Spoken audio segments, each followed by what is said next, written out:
the recusal. Application was made on 26th.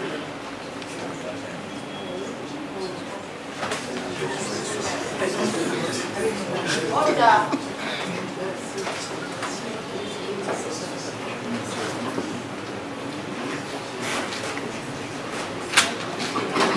The matter is adjourned to 26th.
This is application number 1/2025.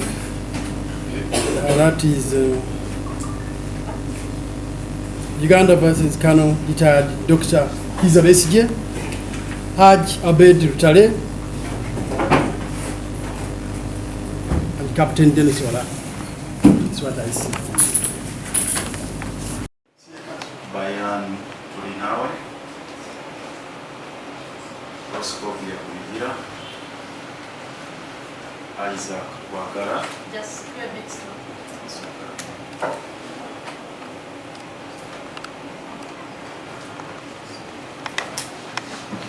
Bayan Tulinawe, Roscovia Kuligira,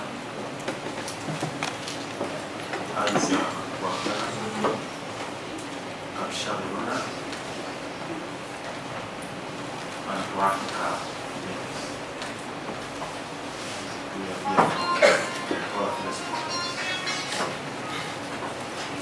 Please switch off your phones or you put them inside. Twafunye ebiragiro okuva ewa bakiransi baffe Dr. Besigye ne Obed Rutale okukola ebintu bibiri ku lw'okufuna obwenkanya. Ekisooka okutwala omulamuzi ono mu Judicial Service Commission akulweko omusango ogw'okubanga nti alaze kyekubiira w'amaanyi mu musango guno, n'ekyokubiri nti agezezzaako okuyisa olugaayu mu ssemateeka n'amateeka gonna agafuga emisango nga gino. So era ensonga ezo ne tuzitwalayo mu Judicial Service Commission, omusango ne gufayiringibwayo. Ekyokubiri kwe kujja wano tumugambe nti nnyabo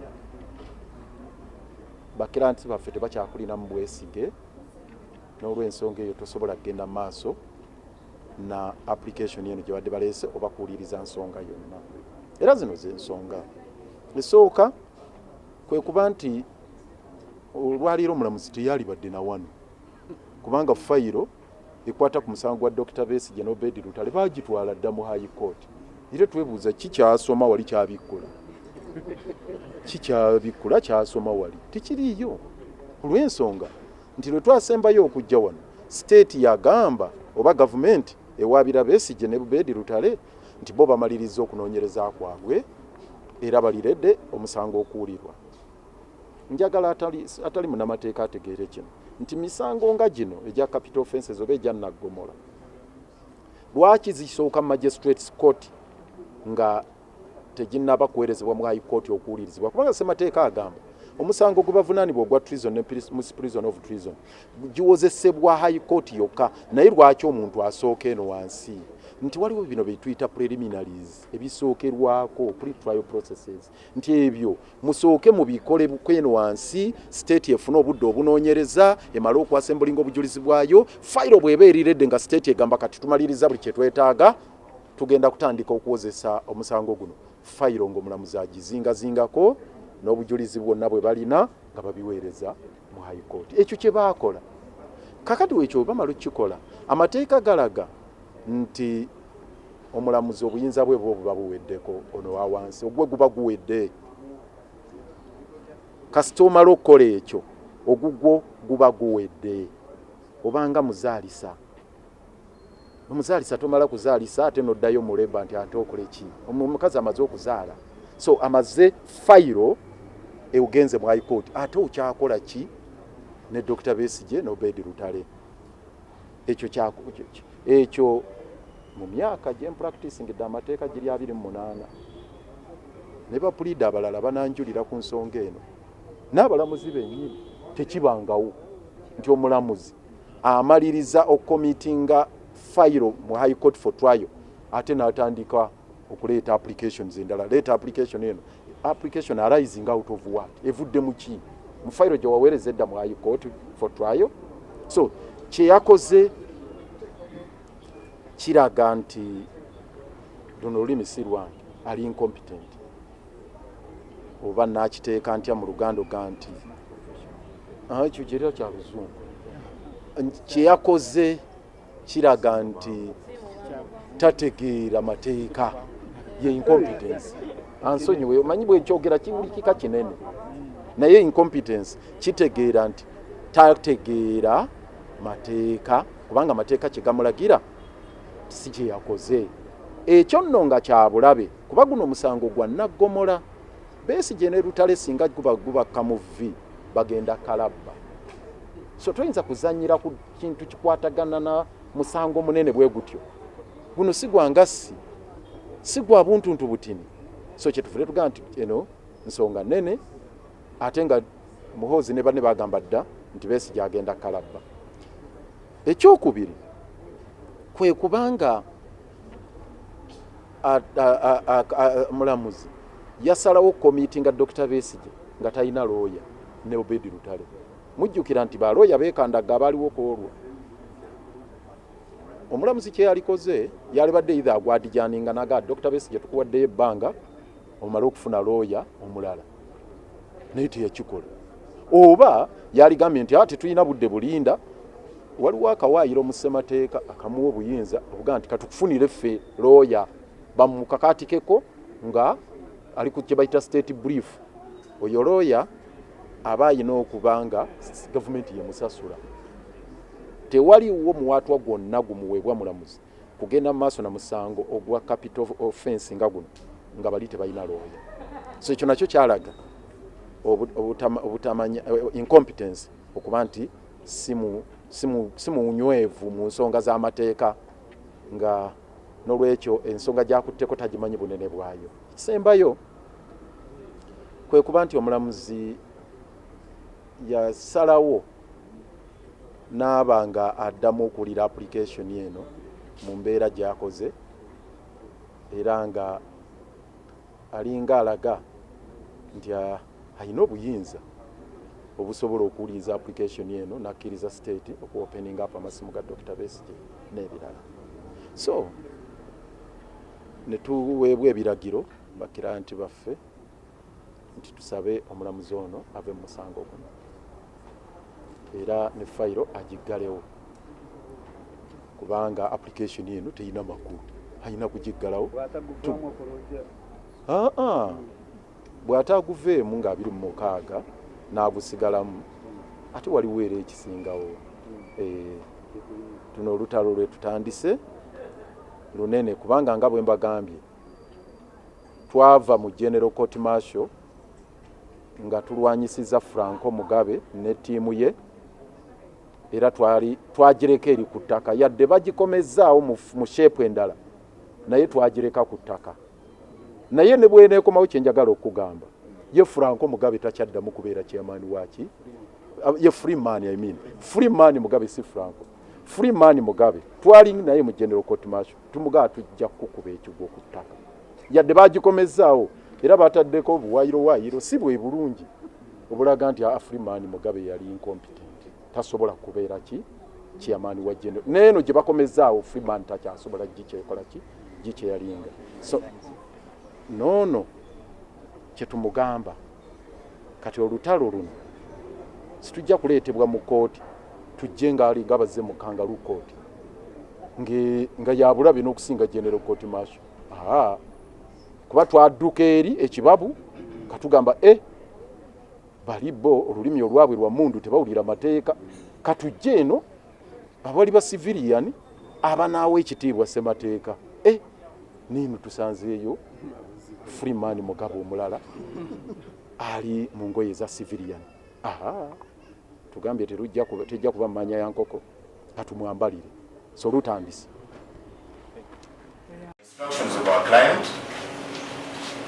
that if any reasonable mind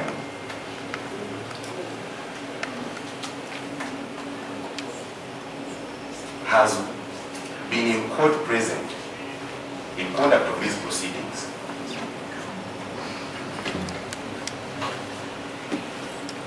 they would form a view that the judicial officer who is you, Your Worship, is biased. And therefore, the requirement and to protect the sanctity of the rights of the accused person